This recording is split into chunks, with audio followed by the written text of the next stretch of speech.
And what I'd like to do during this session is to spend some time with you exploring what Jesus has to say about prayer in Luke chapter 11. I'm hoping everybody's got one of these handouts just with the Bible text on your seat. Is anybody lacking? Ooh, there should be some spares floating about. Anyone? We've got some spares at the front here. Marvellous.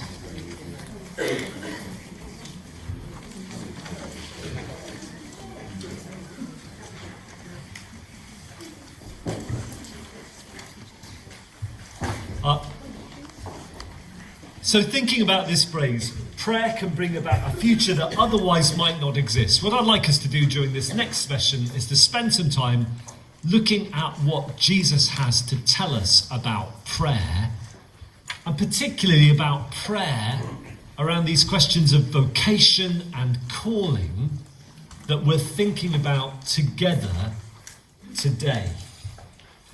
Now I've got to try and work this clicker thing. Oh, look at this.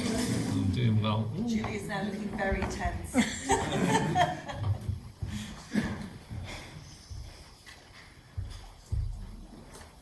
And the first thing I want to say about prayer to you is it's not obvious.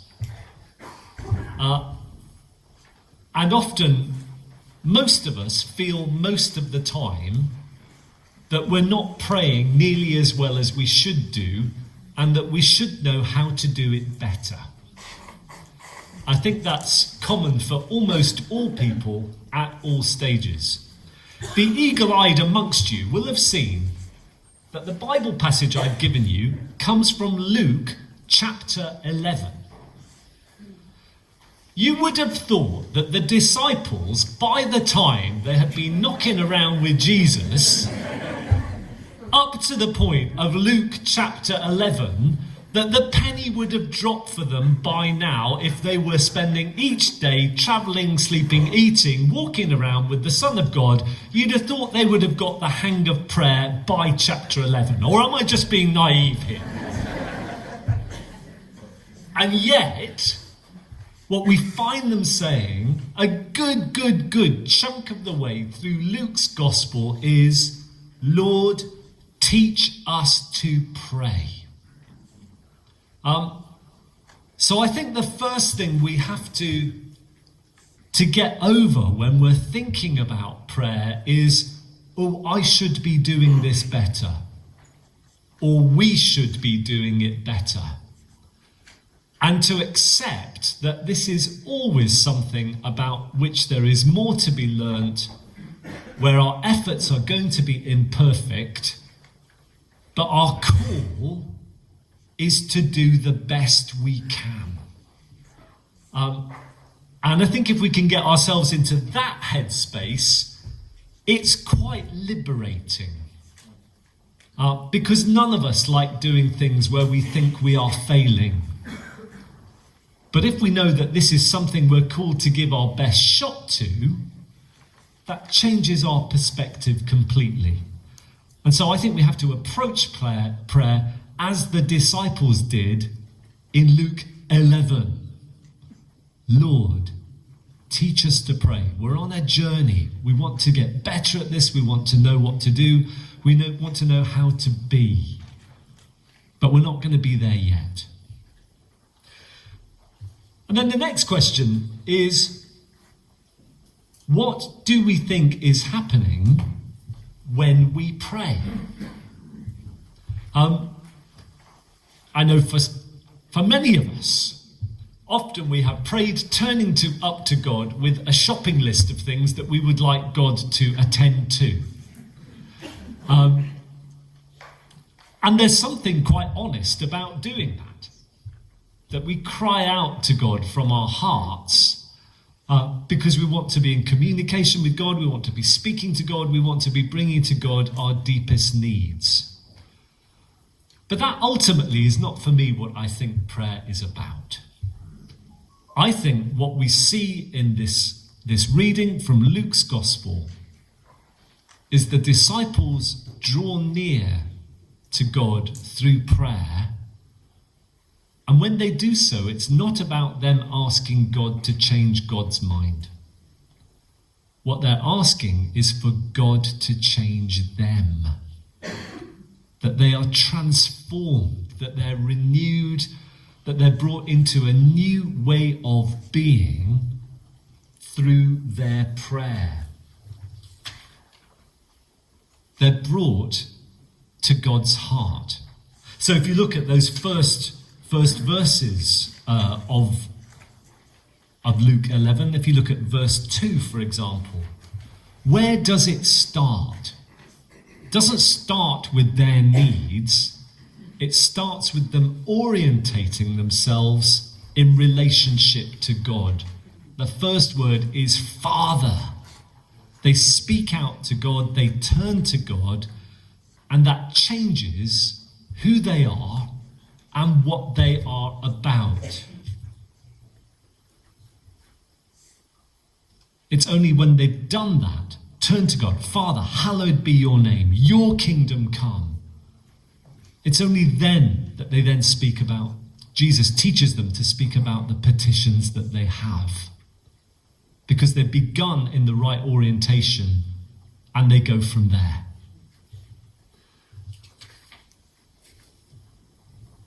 The chapter continues, especially if I can make this work.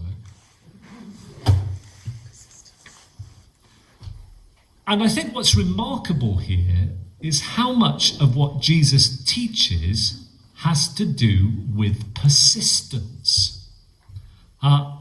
If you look at verses 5 through to verse 8, what Jesus does there is tells a story about persistence. About this, this person who goes around and knocks on a friend's door and says, I need to borrow bread, and no, it's not going to be possible. And he keeps going. This is a whole story about persistence that Jesus is telling. And so I think when we think about our prayer, we have to set ourselves out on this journey, appreciating and realizing that persistence is going to be absolutely key to what we are about. I went a couple of weeks ago during the Wells Literary Festival to hear this writer Lamorna Ash, who's written this book about young people coming back to churches. And she said that one of her friends had gone up to the parish priest of the church that this friend had been attending to say, I've been coming here for 3 weeks and I've been praying, but still nothing's happened. And the priest had to break to this person very gently that this is not an instantaneous zap it on your phone, you'll get immediate results kind of activity. It's about persistence. A few years ago, my wife and I lived in Abingdon, just outside Oxford.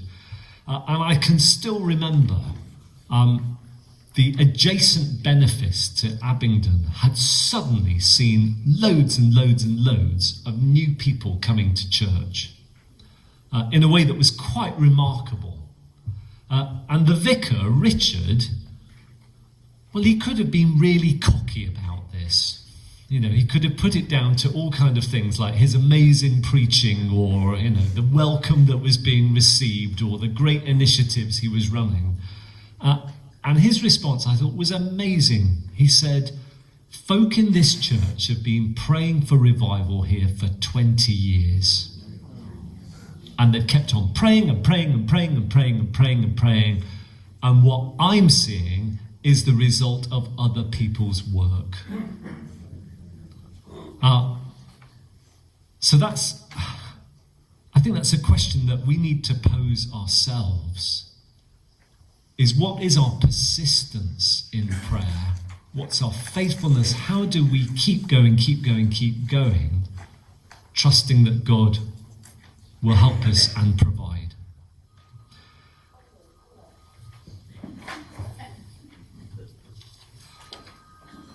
But what I'd really like us to think about is this morning is mostly the last few verses of the text from Luke 11 that I've given you. Because the more I think about it,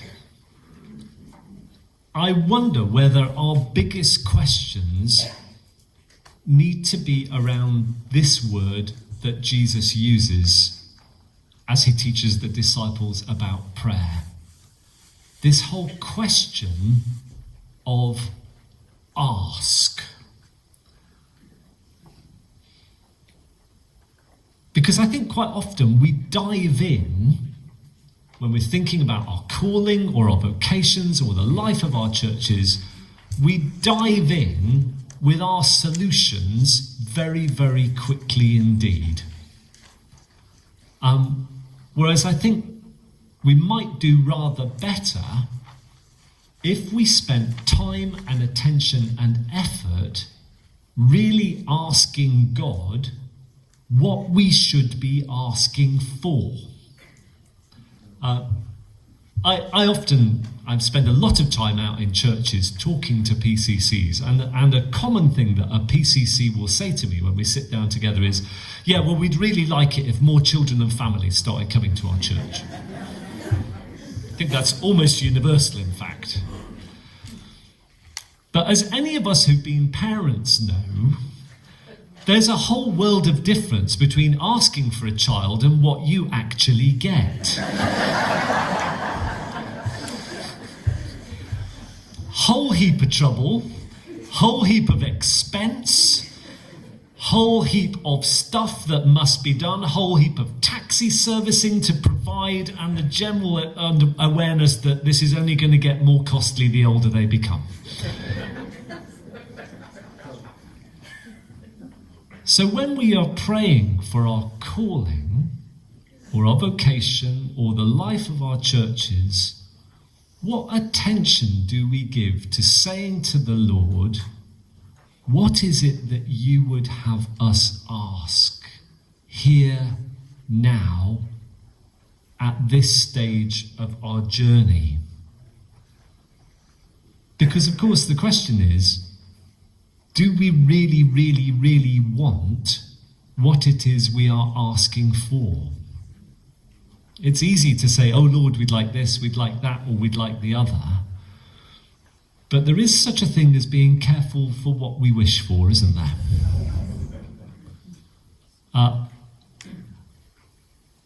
And I think if we were to think more about that ask, we would do better. And also the right asks opens us to God's action alive and at work amongst us.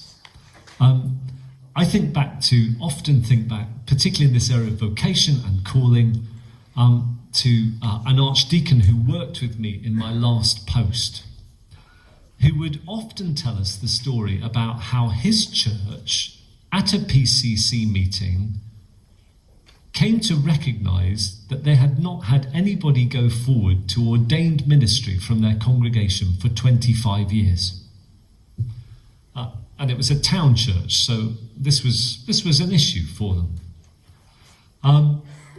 And the PCC set itself the task of asking God that more vocations would be raised up in the years to come.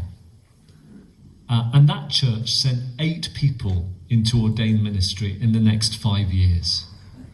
But it's because they were asking for the right things. But they'd spent time working out what that ask should be. So Jesus, first of all, says, ask. And the next thing he says is, search.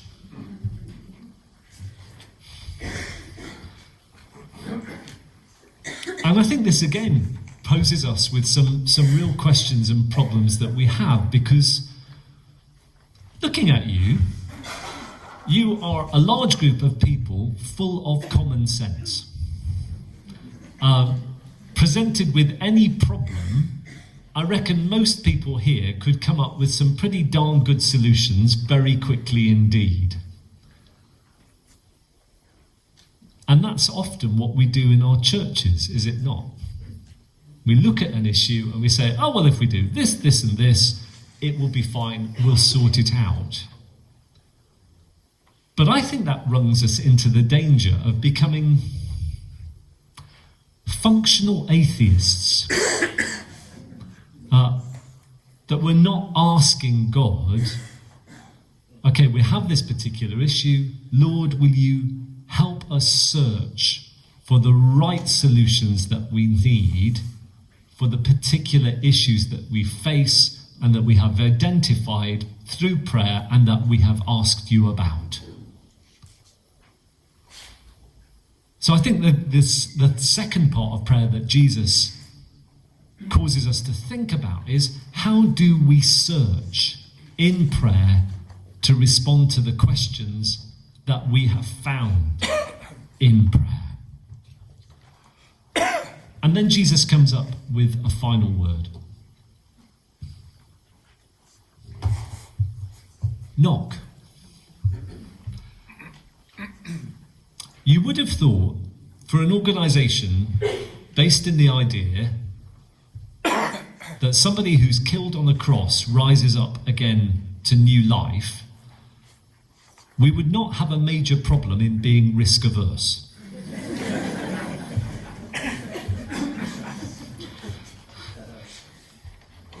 But that's not exactly true, is it? So often in our churches, we are deeply fearful of stepping out in faith, taking those risks, summoning up the courage to bang on the door and knock and see what happens. Now, as you know, my background is as a scientist. If you're a scientist, if 90% of what you're trying doesn't work, or rather, if 90% of what you're trying does work, you're not doing your job properly. We learn through taking risks and encountering failure and doing things better next time. So often what we say in church is, we tried that in 1978. And it didn't work then, and we promised not to speak about it ever again. Because what Jesus says to us is, knock. Open yourselves to what God may have in store for you, or, goodness me, what God through other people may have in store for you, and see what happens. So how does that ability to step out in faith become something that we bring to prayer as well? And then the final thing that Jesus says in the last verses of this section from Luke 11 is about finding ourselves in a place of trust. Jesus tells us that God knows what we need, and that our job is only to ask God about that, and that God will then meet our needs.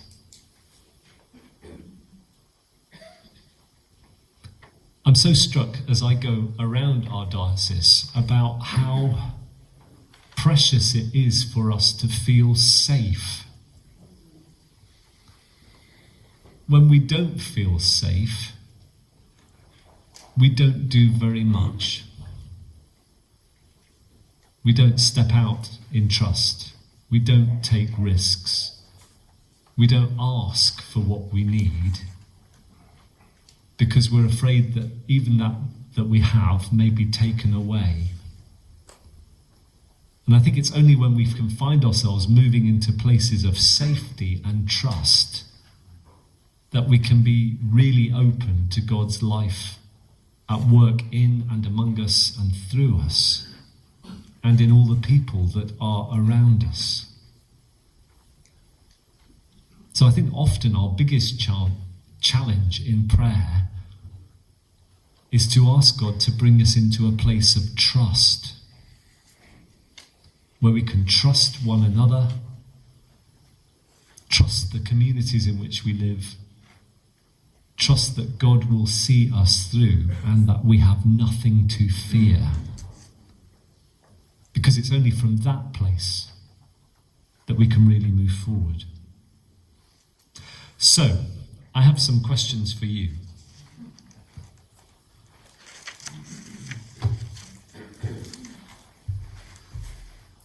And I'd invite you to, I'm not sure what time are we running till on this session, Rob? 10 past. 10 past, okay. So I'm going to give you 8 minutes in groups around the room to have a go at these questions. Because I think there is something about how we do this not only as individuals but also as church together. What would it mean for your church to know what to ask for? Not just to dive in with our first thoughts and ideas, but really to be able to spend that time, that patience, that persistence to work out what should we be asking God for here now at this point in our story and our journey. Second thing to ask is, how would you go about asking God in prayer to help you search for what you need? What are the resources available to you? How could God lead you to those things? How do you see where God is alive and at work around you so that you can join in with what God is doing? Third question, what does it mean for your church to knock? Take some risks, potentially see something fail. And what would you do if it did fail? And then finally, how can you trust that God is with you?